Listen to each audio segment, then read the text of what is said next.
everyone, I'm Christine. Welcome to Friday Sews. This is my channel, Christine Sews a Lot, and welcome to all the new viewers who have recently subscribed. I really appreciate everybody who comes here, especially when we chat in the conversation box below. The format of Friday Sews is to talk about what we've been making, our upcoming sewing plans, and a little bit about life. I am not talking about sewing plans because next week I'm going to be at the original Sewing and Quilt Expo in Lakeland, Florida. I have signed up for loads of classes. I know several of you have commented that you're going to be there as well. I hope you come by and say hello. We are going to have a meetup on Friday at noon in the lobby area, kind of near the registration. I would say you won't be able to miss us because we're all going to be wearing green, but I think other people may be wearing green on St. Patrick's Day. But even if you're not there on Friday and you see me, please do say hello. I'd love to meet you. I've sewn 2 garments this week, one that I'll be sharing with you in a moment, and the other one I will be sharing later because it is a collaboration with Izzy from Dizzy Quilts and Sews. We decided to collaborate. We're both making something green, and we're going to be wearing them Friday when we're at the expo in Lakeland, Florida. So the first thing I've made is my first garment for Sew Frugal 23. That's the challenge over on Instagram where you sew a garment for a person using fabric from your stash in a free pattern. I made another pair of the Bonny leggings for my granddaughter. She is so into animals and I made it out of this tiger print. And I'm going to be inserting a video with the tutorial, real quick tutorial of how to make them. They're so easy. If I had not filmed these, I think they would have been 10 minutes start to finish. I did make a couple of changes to the pattern. I'm not going to call them hacks because they're not really hacks. I lengthened the waistband a good bit. So this is per the pattern instructions would be 8 inches tall by 16.5 inches around.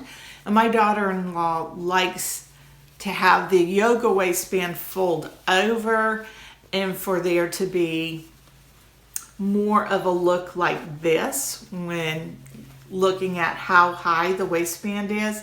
So that was an easy fix. I just cut this pattern piece out 12 inches tall instead of 8 because you sew it together, you fold it in half so that you have the right side of fabric on the inside and on the outside. So now I've got 6 inches, and when I fold it again, less the seam allowance, it gives me approximately a 3-inch tall waistband.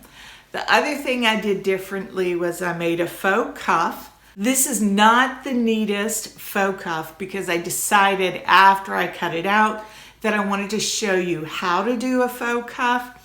So I should have lengthened the leg a little bit to give me a little more leg to work with, but all of the stitching is on the inside and it's a little bit difficult to see with this print, so I'll insert a photo here.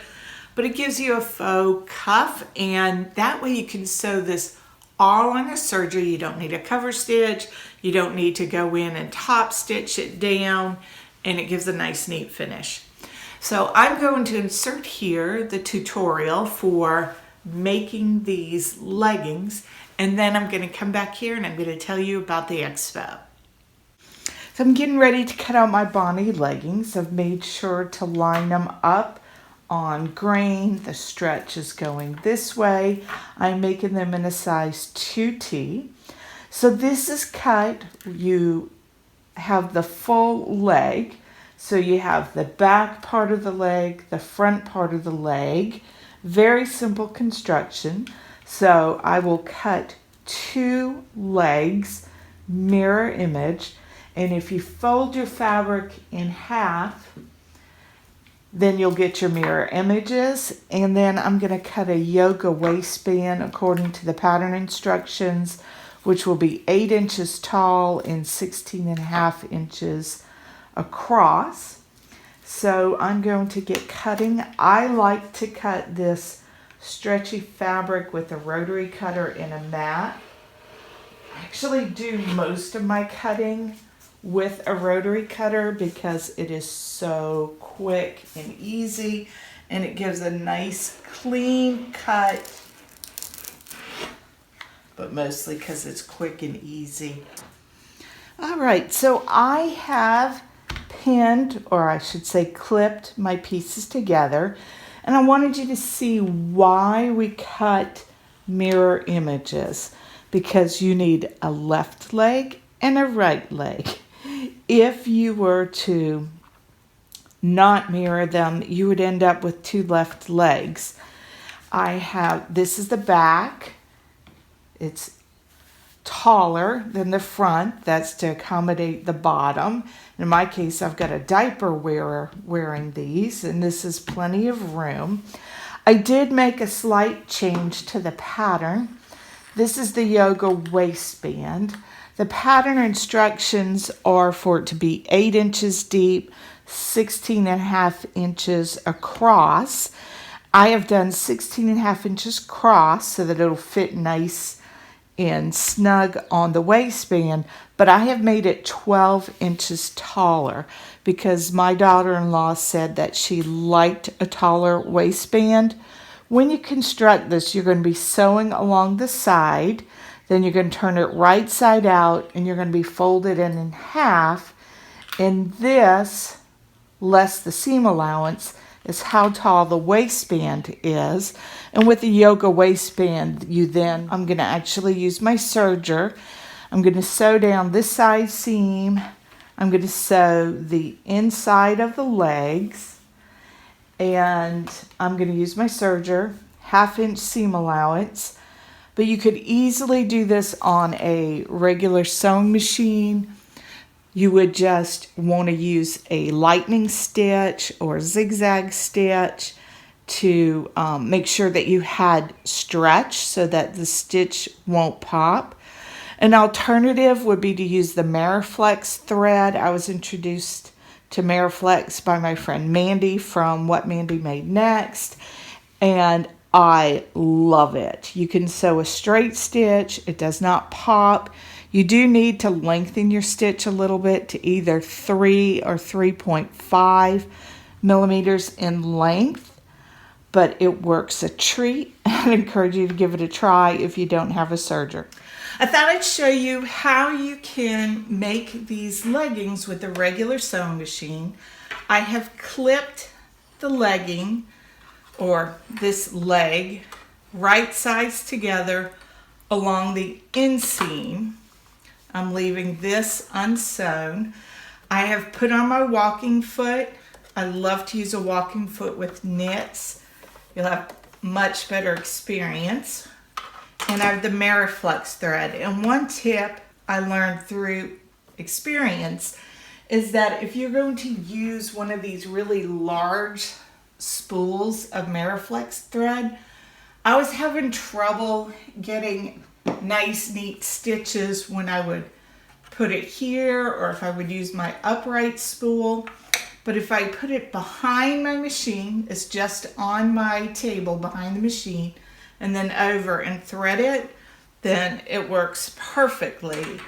I was finding that it was difficult to wind a bobbin. It was getting caught in the tension discs, and it works perfectly there. And sometimes you have to do that with thread. You have to experiment a little bit to get it to work right. All right, so I've got it under my presser foot. I've marked my 1/2 inch seam allowance, and I'm just going to stitch this.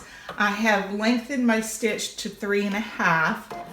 I'll go back, and because I do have a serger, I'm going to go and serge this side, but I just thought I'd show you how you can do it if you don't have a serger. These leggings come together so quickly.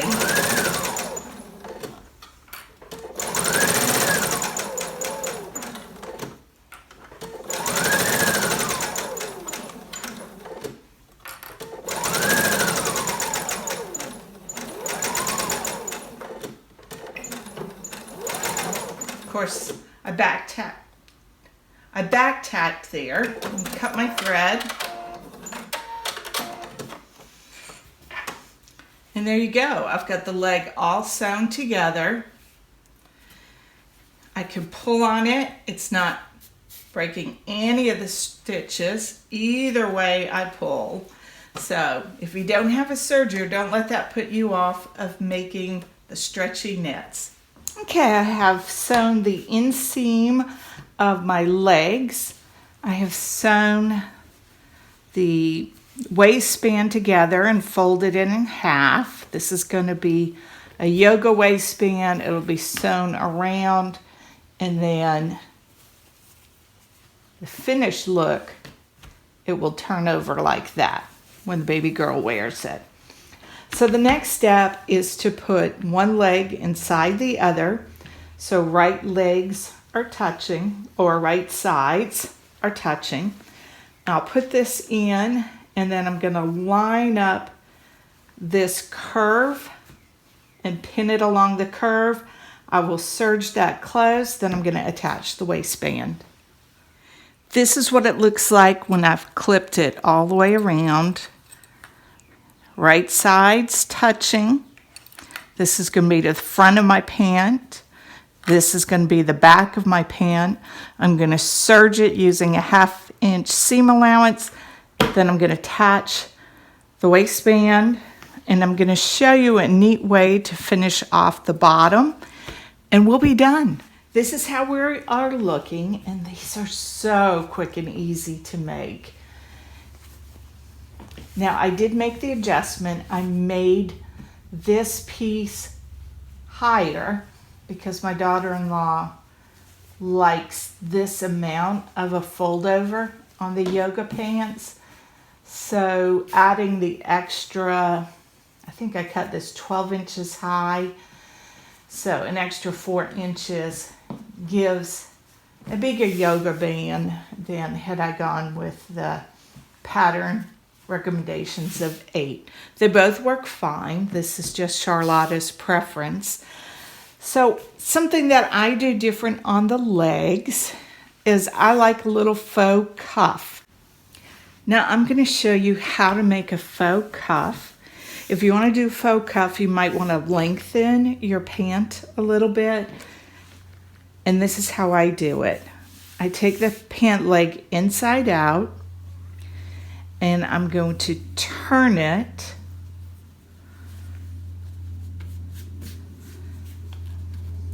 like so, and then I'm going to fold this in on itself. And when I do this for real, I will fuss with it a little bit, make sure it's even, but this is essentially how it's done. And then I'll turn it back under, and it'll look something like this. Again, when I don't have the tripod in the way, it's a little bit easier. And then I'll serge around this opening so all the stitches will be on the inside. And when I turn the leg right side out, it'll look like it's got a little cuff, but it's super quick and easy. So I'm going to fuss with this a little bit. I'm going to serge around, and I'll show you what it looks like when it's finished. I'm so excited about the expo. I signed up in January, so there's been a lot of anticipation building for this. So I print out my class tickets, I print out my name badge, and the supply list of what I need to bring for the classes.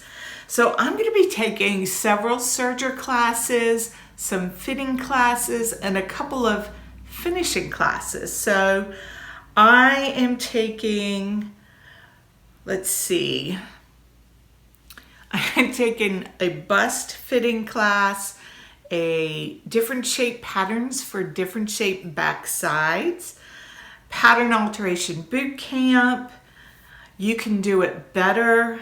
That's, I think, about finishes, collars and cuffs, the finishing details, 5 zippers, 5 bags, 1 serger.